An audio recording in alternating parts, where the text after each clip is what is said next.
Hey, welcome into another edition of the Halos in the Infield Daily Podcast Show on the Heedy Network, the only place where you can get the best coverage for your Angels, the best realistic coverage. We give you all the honkism as well, but we keep it real here, and that's what we all do. We're not this other sports podcast or Angels podcast that blows smoke up your backside. It's all about keeping it real, talking about our Halos. We love the Halos. We want them to do good, and guess what? They've won 6 out of their last 7. They dropped the finale against Detroit. We'll get all into that and much more, talking about, are you honking your honk? Are you still skeptical and think the season has had a fork in it, or are you still thinking there's a chance? We'll get to that and much more on the Heedy Baseball Network podcast. Hey, you are now listening or watching the Halos in the Infield podcast, sponsored in part by Noble L Works over on 1621 South Sinclair, where you can get discounts by just mentioning HITI, Halos in the Infield. Drink discounts on us, baby. And also by 714 Tickets. The price you see is the price you get, and you also get 10% additionally off in the Apply Now code once you order your tickets just by mentioning HITI, Halos in the Infield. Now enjoy the show. Well, we're back here, and we're talking about the Angels for the first time this season, kind of being red hot, and it also depends on who they're playing.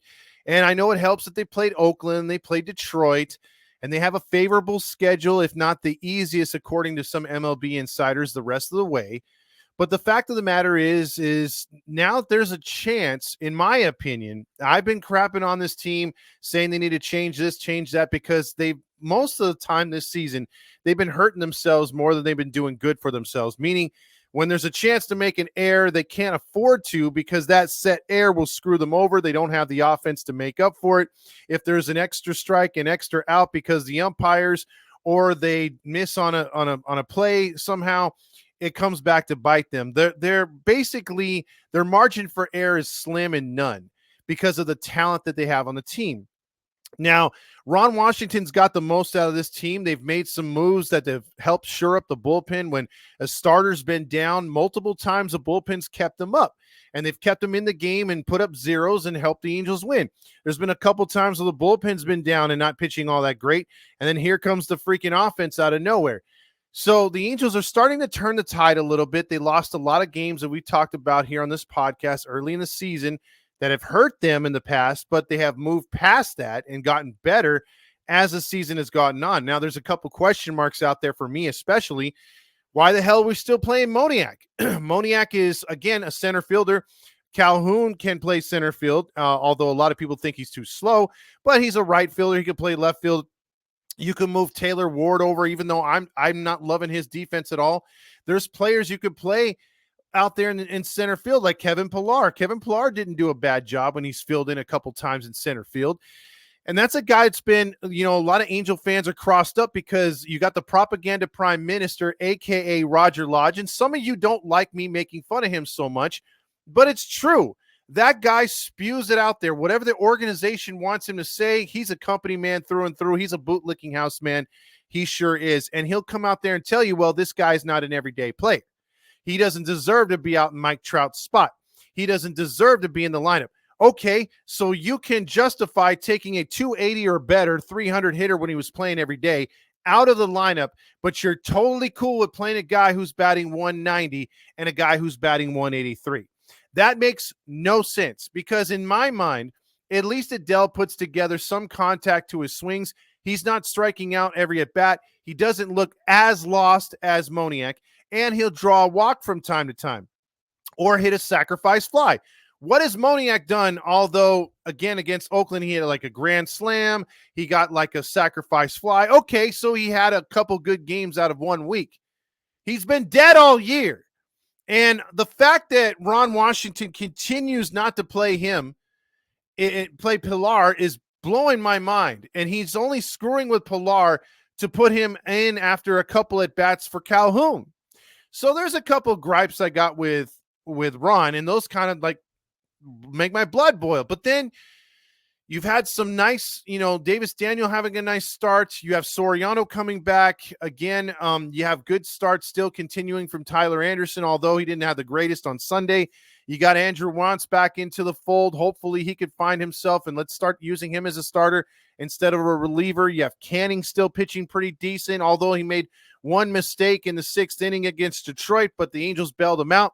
You got O'Hoppe hitting really good. You got, and when Neto's on, the team's much better, but you have 3 outs right now and an inconsistent Taylor Ward. And a lot of Halo honks, and I'll go back to AM 830 spouting off the propaganda. They keep saying it's the bullpen's fault. They keep saying, but last I checked, Estevez is like 8 for 8, 9 for 9 in appearances. If you don't count, or if you count the win that he got the other day in extra innings, you're getting good production from the bullpen. Ben Joyce has found his groove. So where is this blame on the bullpen and the pitching? You know, like, they can't be perfect. Again, I'll say it before. I said it before and I'll say it again. If you're allowing 5 runs or less in a start, you're giving your team every bit of an opportunity to win that game. I mean, obviously with 3 runs or more, it's a little less percentage of winning if you have a struggling offense. But for the most part, let's just say 4 runs and under, which the starters have been doing, except Suarez when he was here, and, you know, some multiple starts from Sandoval and Detmers. But the majority of the starters have given you multiple opportunities when called upon. Even Plesac's had a couple where he's kept you in the game. So my big point out of this whole thing is there's a lot more positives lately. And you look at the standings right now, as of tonight on a Monday night where the Angels are off. Seattle is 3 games up over Houston. Houston has found its groove, and they're 2 games over, and they're playing a little bit better. You got Texas, who continues to flounder, although they won tonight. They're 38-46. The Angels are 36-47, a game and a half back of them. Remember, this team just a couple of weeks ago was 17, almost 18 games out of first place, and was staring down 20 games behind first place, and they were right there. So the 6 wins in a row helped them to get back to respectability. You would have loved for them to sweep Detroit to be 9 games under 500, and a lot of people will be like, that's terrible. Well, not for the way this team started. But you look at this, and I've said it on the post game. I don't want to look ahead too far. I don't want to say, oh, we got this win against that team. We got this win against that team. I don't want to start predicting like that. I've been with this team far too long, and I want to say that I'm taking it one game at a time. I'm trying to temper myself, although I got very happy because, again, it's one thing to be playing bad opponents and expecting your team to do better. It's another thing to actually do better and get those wins over expected losers. You know, take care of those teams. That's what you're supposed to do. And I want to see them match up again with some good teams, because they've gone toe-to-toe with some good teams and been able to stay in these games. Finishing them, another story. But for me, it comes down to, against what the propaganda prime minister says at AM 830, which is the hitting needs to get going. And when you have 3 solid outs and some guys that are just up and down like Neto and Ward, I'm more trustworthy in Neto because I know he can get hot and stay hot for a while. He's just had a little trouble here lately. But a guy like Taylor Ward's pissing me off because we already know he's a defensive liability. And when he is hot, he is hot. But when he's not, you best believe he's not. And for him to continue to be in the 3rd spot, that's kind of killing me. The thing I'm loving the most, though, right now is O'Hoppe and Renifo are our most consistent hitters. Shonowell's coming around. But between O'Hoppe and Renifo keeps setting the table. He's batting .320 almost. And then you got, now coming up on the RBI leader and the home run leader for the team is O'Hoppe. And he's batting 6th or 7th on most nights. But he's still a force in that lineup. He's led a couple comebacks. So I'm looking forward to the more that he plays. Now, moving forward here with a full schedule and the Angels coming up, this is what I want to give you guys a taste of. Now, I'm not looking at the wild card. I'm looking at what they can do in this division. Again, none of those teams I mentioned in the AL West are all that good. But you have teams here that the Angels can do something against, meaning the 3 that start in Oakland. You've got to win those games. You absolutely have to beat Oakland. You got a struggling Chicago on the road. Then you got Texas, who's been bad, but you are going to face 3 starters that have been pretty good. So their lineup has been struggling at times. Texas starting pitching hasn't been all that good. but they've gotten two guys back, and meaning they got Lorenzen that we're going to face. We're going to face Sonny Gray and Matt Scherzer. Three good pitchers. So far, we're throwing up a Davis Daniel, from what it says, against Gray, to be announced against Scherzer, and Canning versus Lorenzen. Then you come home and it gets interesting because, again, I don't expect them to make up those 8 games in the next 9 games that they play, right? Let's just say, hypothetically, the Angels can knock it down to about 5 games. So let's say shave off 4 games if they're to win. If they're to win 7 out of 9. 7 out of 9. No, let's go back down to 3. Let's say they shave off 3.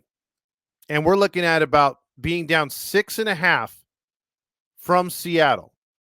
And likely, if we've shaved off that much and Seattle is lost, because Seattle's schedule and Texas's schedule, they're starting to play some difficult teams, some difficult matchups. So again, in those next 9 against Oakland, Chicago, and Texas, if we take 7 out of 9 out of those games, that sets up to me a huge 4-game series against Seattle at the Big A. 3 6:38 starts and then a Sunday 1 o'clock start. So if the Angels can win that series, and even at worst case scenario split the series, they remain 6.5 out, and I'll live with that. But if they're able to win 3 out of 4, things drastically change. Things drastically change. So you could be walking out of that one 5.5, possibly 4.5 out. And we're getting closer and closer to the All-Star game and the trade deadline on the 30th of July. It could be very, very interesting. And again, I don't see how you pull a trigger. And the optimism in me, being a longtime Angels fan, being beaten over the head by AM 830, still having PTSD and trying to get over all the stupidity that Halo honks spew when this team does anything. And then realizing they always hide their heads in the sand when the team is bad, or they come up with excuses, or they say it's because of all the injuries, or they say Artie's doing the best job he possibly can, but we're just not getting the breaks. I'm a realist, and I can call a spade a spade. This isn't a roster to get to the postseason. And I will tell you straight up as an Angel fan, I wonder where your, not loyalty, but your pulse is as a fan. Are you if my scenario plays out the way I explained it and they're within 4 to 5 games at the end of that Seattle series? Are you all in with them doing as best and as most that they could possibly do to get better before the All-Star break to try to stay close in this and make a run? Are you blinded in thinking that this team can get back to 500? Do you believe they can get back to 500? And even if they do and miss the playoffs again, or whether they make the playoffs, is that good enough for you? Or are we going to, because I'm all for that too. I mean, if the Angels were to make the playoffs, just think about this. I'm still on number 8 on A right now, scenario A. If they were to stay in this race and somehow win this division, or somehow get lucky and get that last wild card spot and get in. Let's just say everything works out and they get there. I would be proud as hell as an Angel fan, because it's been 10 years since they made the postseason. It would have been 10 years if they break the streak. But, and I would also be saying, man, that is probably one of the best managerial jobs I've ever seen out of Ron Washington and staff, correct? And you've got to fight the owner at the same time. I mean, my God, give him manager of the year. Because we don't know what we're going to get with Trout. And number 6 is trying to doom this team with his presence. So let's just say all that works out despite everything, right? And we keep our pieces. The downside to me for that scenario is that you lose out on trading away a bunch of players that will be useful to other teams that we're going to lose in the offseason as free agents, and we'll get nothing for them like Ohtani. Most of them anyway, with the exception of like Anderson or Renifo, which we still will have a year of control with. But even if they do good next year and the team is lousy again, we're not going to get much for them because they're a 1-year rental. So my confliction is, are you that type of fan that says, hell yeah, let's do it. Let's get back to the postseason this year. I'll be proud of the guys. And if we get beat right away, I don't care because we broke the streak. We're back in. We're so back, baby. Or are you like me in a way too? Because again, I'm conflicted, and that's why I want to see where your pulse is. Scenario B is we stop the winning. We have a bad road trip. We come home and we suck even more. Number 6 throws in the towel in the locker room and is an infection to all the good that has happened over the last 2 weeks. And this team just flounders and gets worse, and we trade all our pieces off, and we could start over next year by adding free agents in the places that we need them to support guys like Shonawell, Ohapi, and Neto, Soriano, Davis Daniel, Anderson if we still have them. Things like that. Are you ready for a rebuild? And maybe, bringing in free agents to help out next year, maybe signing a Corbin Burns, although it's way highly optimistic of me to think the Angels would actually spend on starting pitching. Stuff that, again, I do like the rotation that we have with the young kids, but it's plain to see, like for the last 10 years, you need an anchor at the top, and you possibly need a number 2. If Tyler Anderson, who is our ace now, would be a number 3 to go along with a crazy good Soriano, and then you could use Griffin Canning as a 5, or if Reed Detmers returns next year as a 5, you could let him play it out in spring training in the first couple months of next year, like whether it's going to be Silseth, Reed Detmers, a bunch of pitchers through the system, right? Or someone that you picked up in a trade could be battling for that 5th spot as well. And then it becomes interesting next year. But I think that's where I'm conflicted with. Is it worth making the playoffs this year and throwing away a potential future of maybe other Ohapis? Because here's the thing. In my opinion, and you might disagree, the 2 toughest positions in all of baseball to fill through your system or free agency. Because again, the Angels have had multiple opportunities to fill the roster with good starting pitching over the years and have passed on it every year. And that's right. So with that being said, the 2 hardest positions, in my opinion, to fill with everyday players that can fill that position and do it right at an all-star elite level, we've already got them. Through draft and trade, we've already filled those 2 positions. Anybody can, get a corner outfielder. Anybody can get a center fielder. Anybody can get a third baseman. If you want to keep Renifo, anybody can get a second baseman. Anyone can get a first baseman, DH especially. But you know what you can't get every time because the price is so high in free agency and there's few, if not that many in the league to grab from? Shortstop and catcher. And we've got them both. Zach Neto, if not the El Capitan, is the assistant captain, and Ohapi, if he's not the El Capitan, is the assistant captain. Bada bing, bada boom. You got him. So you build around that, and you got a first baseman in Shonawell. I think everyone can see the potential. It's just a problem that I have had is they've never had, in the last 5 to 6 years, a good enough farm system to let Shonawell marinate. Again, between him and Neto, they haven't even had a full year of minor leagues under their belt. And Ohapi only got minor league service because he was in the Phillies organization, and he had JT Realmuto and other catchers that were able to stay on the major league roster and let him ferment down there.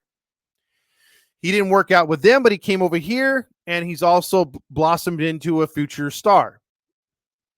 And some may think he's already a star. He's definitely got the intangibles. He's freaking elite behind the plate. He's showing you his defense every day. Zach Neto is making Squid's supposed epic defense look like dog shit. Zach Neto is amazing. And I love the young core. I love me some Soriano as well, Ben Joyce. But you have plenty of pieces, and I think this team is at a tough crossroads. Whereas I'm looking at this next 13 games, again, 3 against Oakland, 3 against the Cubs, 3 against the Rangers, and then 4 against Seattle. They're all big games. And Roger Lodge likes to say, we've got a lot of baseball left to be played, and the season starts tomorrow. If we were on, because this is where I fall with this whole thing. If we were on a 2 to 3 year drought of not making the playoffs, I would say to myself, okay, let's go for it. Let's try to get back to the postseason, and let's do whatever we can to make it there. And this would be an epic, nice little win to get to the postseason, build on something, and go in next year with cautious optimism through free agency that we could build this thing back up. But with the minor league system being the way it is and the fact that we have been so down for so long, the loss of Ohtani, Trout being injured, number 6 being number 6, it's been rough. And I tend to fall in that B category of let's throw in the towel. Yes, this will be nice, and we'll learn some things as we go along. But if we can make some moves at the deadline, even if we're close, I know the Halo honks would be up in a roar. And they'd be pissed off. Let's just say the Angels are like 4 games out of the wild card by that point, and maybe 5 or 6 out of the division. And Perry did the right thing and says, hey, man, we cannot build a winner next year just purely off of free agent speculation and trying to get guys here. We need the sure thing. The sure thing is pulling deals and getting younger and building that farm system and teaching your players the Angel way instead of, hey, let's swing for the fences, exit velocity. No. Let's get Ron Washington baseball in there, which is hard-hitting, station to station at times, or go first to third, bunts, do the things to get the runs in. That's what this team needs to do. And build some pillars with starting pitching, because if you're not going to be able to draft them, and the Angels have shown that it takes a long time to get some of these pitchers ready to be starting pitchers for your Halos and to be good starting pitchers for your Halos, then if that's the case, let's go out and get a couple anchors instead. I mean, because look, I was wrong, and I'm not one of these podcasts. You know, me and Fernando and everyone on this network is not one of these other podcasts which will tell you, hey, I told you this guy was going to be good. And then when it comes around that they're not good, they just sit there and they ignore the facts. They don't bring it up again, or they give you a twist. And then you're in the comments like, no, I remember when you said so-and-so was good and he's trash. But see, here on the Halos and the Infield Network, including myself, I'm not afraid to admit when I was wrong. And towards the final few episodes prior to the season starting, I was on record and I convinced Fernando that, hey, man, I have a feeling we're going to pick up one of these Boris clients, at least 1 or 2 even. Because look at what we've done in free agency. We haven't done anything. Like, I think 1 or 2 of these guys are going to fall into our hands, and we're going to utilize these guys, and they're going to be good.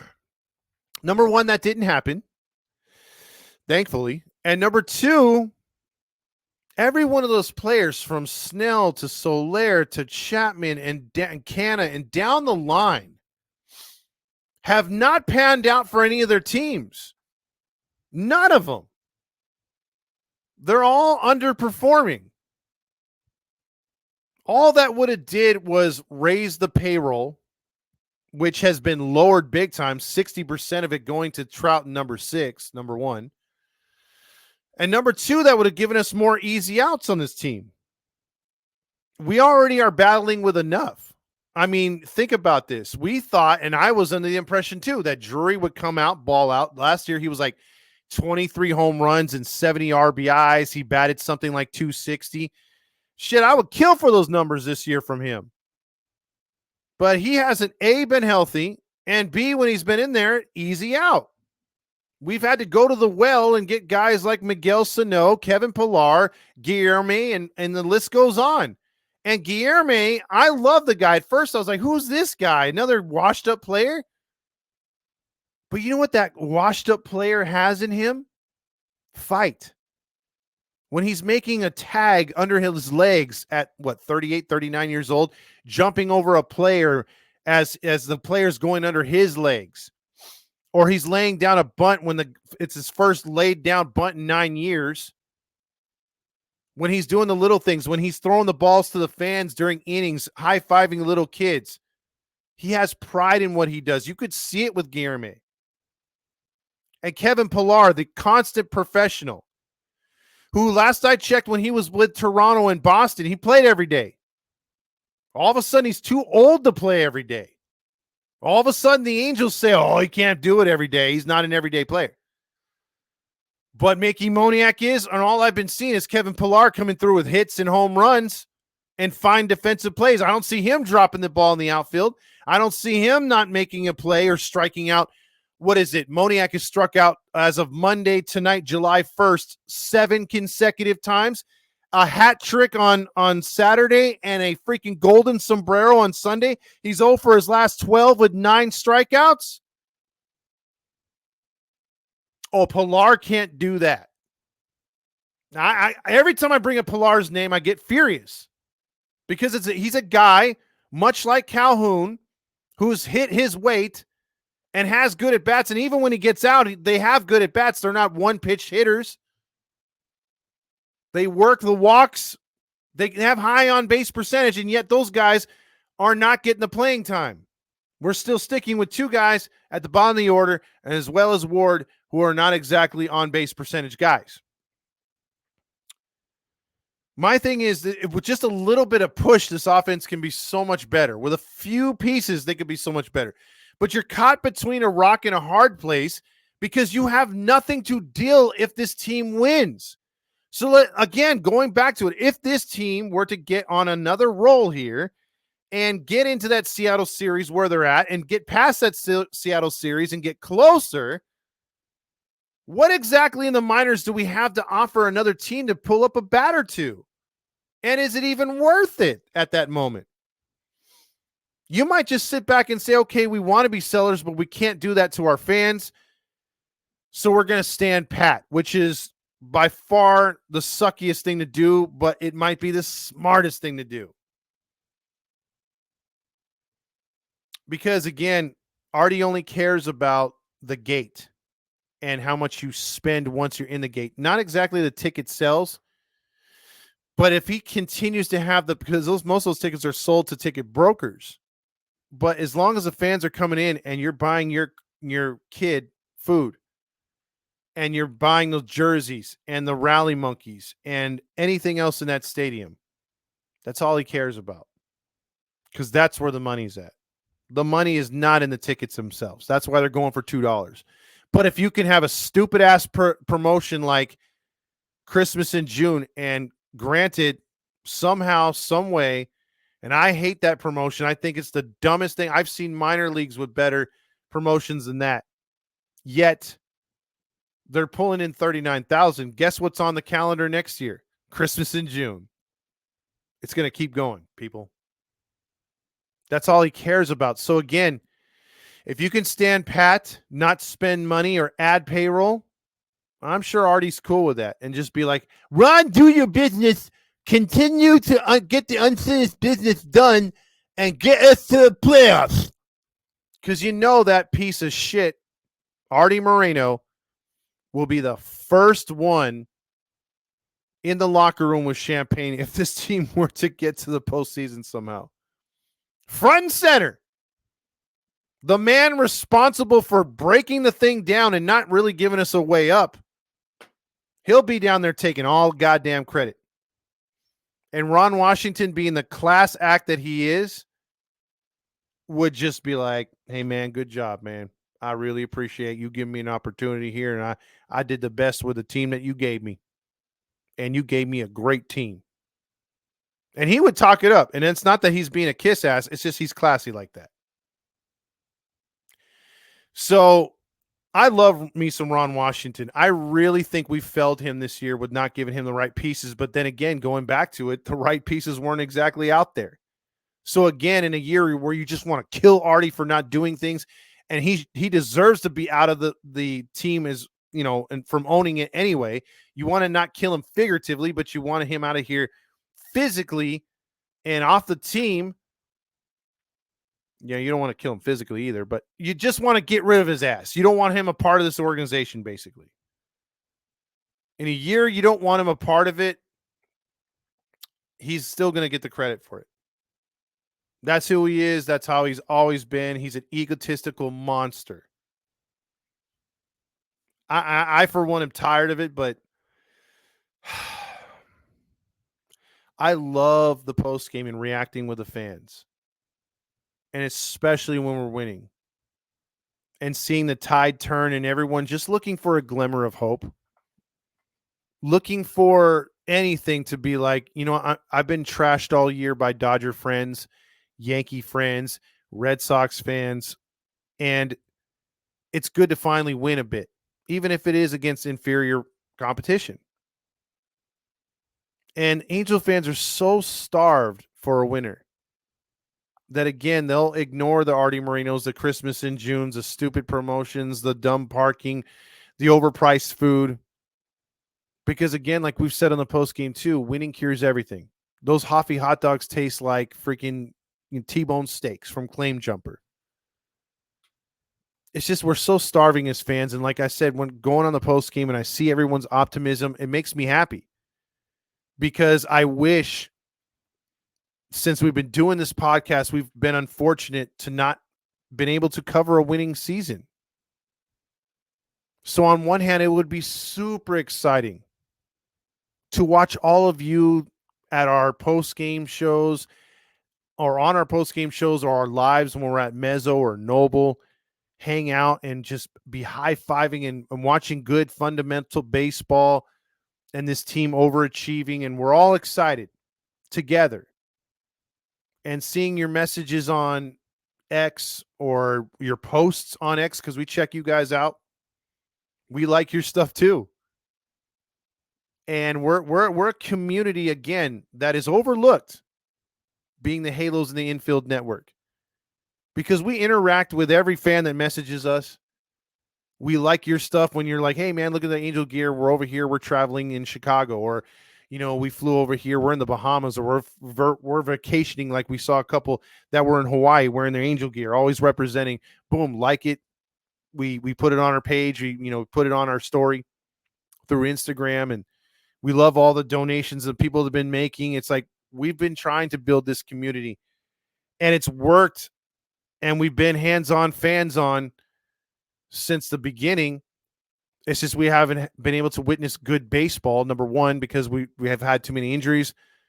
We've had lowered expectations, and we just haven't had a winner.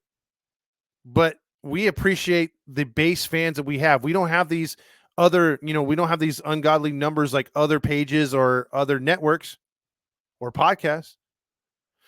But we appreciate each and every last one of you that follows us, that watches us, that shares us, because that's how we get out there.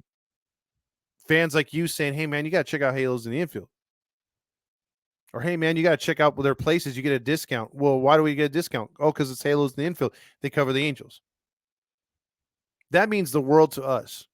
But what would mean the world to us even more is, like I was saying, if we were covering a winner. So that's why it's a catch-22.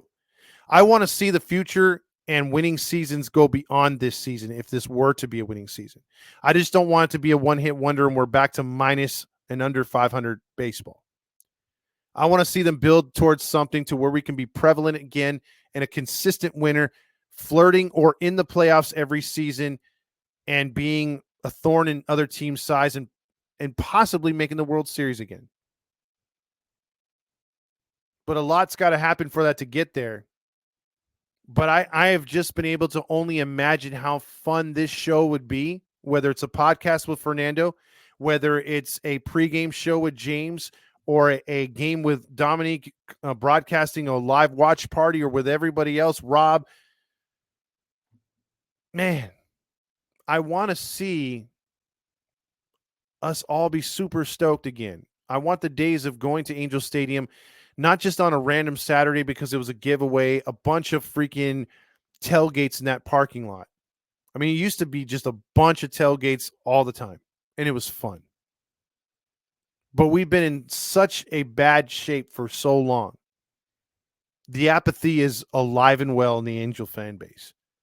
So again, my biggest dream is to have you and I at a game excited, having a Halos in the Infield night, uh, having watch parties sold out, being freaking on here with positive stuff. Like I don't mean to sound like Roger, but it would be nice to be talking more X's and O's in between the lines than bringing on Marsha and other guests, Terry Smith and Artie Moreno, for filler at the end for jokes because we've had a bad loss or the game, we're sucking. So we're trying to bring some comedy to you and make you laugh. Because that's what we do here too. We'll bring the comedy when, it's rough. Because it is rough to be an Angels fan. A lot of bad has happened over the last 10 years. And it's on the anniversary tonight too of Tyler Skaggs passing away. A guy that should either still have been an Angel or prospering in another organization by this time. So we want to remember the guys like that, your Aiden Harts and other players that have come through and we've lost over the years, Valbuenas. And we also want to remember those fans that we've lost that it didn't get to see another World Series. At least they got to see 2002. We've lost a few. I've lost a couple friends that were Angel fans this year. It sucks. But I think that's what brought a lot of us together. That's what brought a lot of us here to the post game and also the podcast. I'm hoping that continues, and I'm hoping it continues to grow, but I'm hoping out of everything that we can be all happy together. Because whatever side you fall on, whether it's win now and see if we could do it this year, it'd be a miracle. They'll make a Disney movie about it. Or, hey, man, like this is great and all, but we got to think about the future. Let's mortgage this team right now to think about and build a future.